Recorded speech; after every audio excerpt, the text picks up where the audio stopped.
Karomah Sunan Giri yang menaklukkan Begawan Minta Semeru dan memeluk Islam.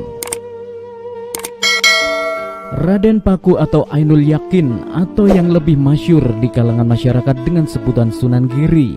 Sunan Giri merupakan putra dari Syekh Maulana Ishak dari pasangan Ratna Dewi Kasihan atau yang banyak orang-orang menyebutnya Dewi Sekardadu, putra kerajaan Blambangan, Prabu Minak Sembuyu.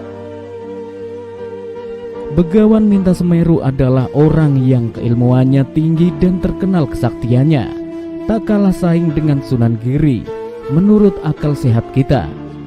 Menurut sejarah Sunan Giri ketika di usia belasan tahun, ia belajar ke Sunan Ampel Surabaya.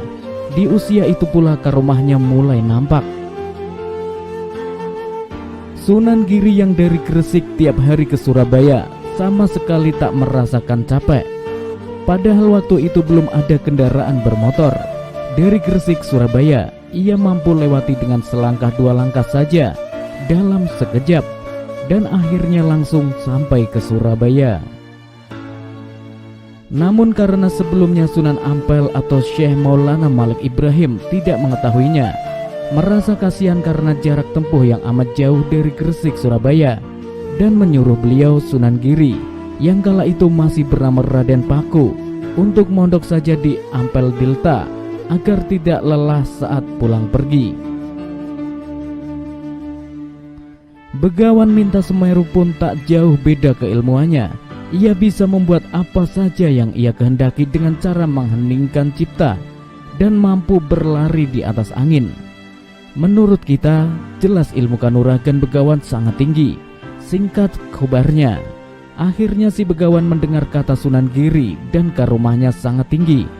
Mendengar itu Begawan merasa iri dan merasa tertandingi oleh Sunan Giri.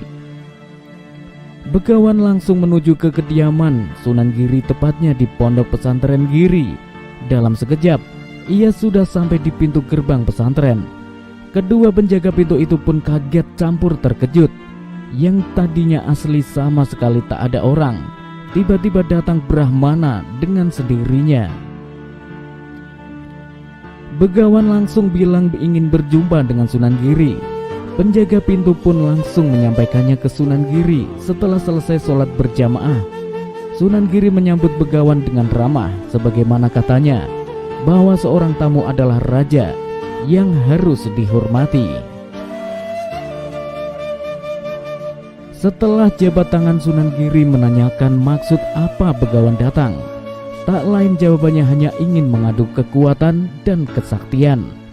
Karena Begawan mendengar apa kata orang, bahwa Sunan Giri adalah berilmu tinggi dan sakti.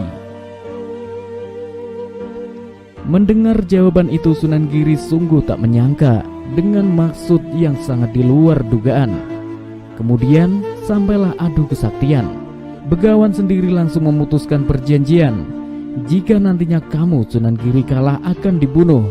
Jika menang akan aku, kata Begawan Minta Semeru, menyerahkan raga ini sepenuhnya dan ingin berguru kepadamu Sunan Giri.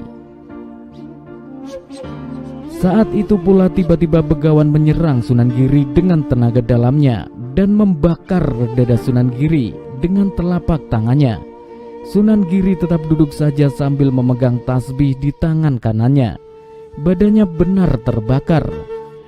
Namun anehnya Sunan Giri tidak merasakan panas sedikit pun.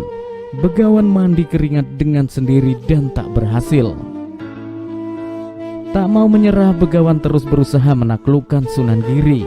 Karena merasa ilmunya masih banyak, ia sebentar pergi ke Gunung Petukangan. Di sana Begawan mengubur angsa, yakni betina dan jantan dalam keadaan hidup yang ditimbuni bebatuan. Kemudian kembalilah ke Sunan Giri lagi dan menyuruh menebaknya apa yang ia kubur.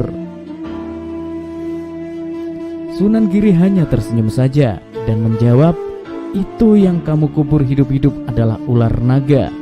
Mendengar jawaban itu, Begawan menertawai Sunan Giri dan menganggapnya ilmunya tidak seberapa, seakan memberikan nilai 0,0 atas Sunan Giri. Sunan Giri bilang, "Apakah Kisanak tidak dalam melihat saat mengubur hewan itu?" Begawan menjawab, "Tidak, karena ia sendiri yang menguburnya dengan tangannya." Lalu keduanya pergi ke gunung petukangan tempat Begawan mengubur angsa tadi. Alhasil, setelah dibongkar, benar apa kata Sunan Giri, yakni berisi ular naga yang menggilat-gilat ingin menerkam Begawan. Begawan pun nampak malu. Lagi-lagi Begawan tak puas dengan hal itu. Ia lagi-lagi menampakkan ilmunya. Begawan menyusun beberapa telur disusun ke atas tanpa satupun yang jatuh. Sunan Giri hanya melihatnya. Akhirnya Sunan Giri mengambil telur yang disusun itu dari bawah dan tanpa satupun juga yang jatuh. Disitulah Begawan mengakui karomah beliau sesuai perjanjian.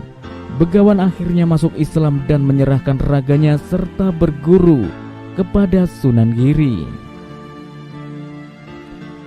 Di pesantren Giri Begawan diperkenalkan ajaran agama Islam. Setelah beberapa bulan menetap bersama Sunan Giri, Begawan akhirnya diperintahkan oleh Sunan Giri untuk pulang ke lereng Gunung Lawu untuk mendirikan pesantren dan menyebarkan agama Islam sebagai agama yang rahmatan lil alamin.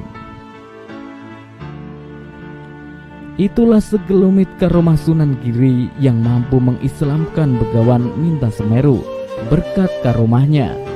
Semoga bermanfaat. Amin, amin, Allahumma amin.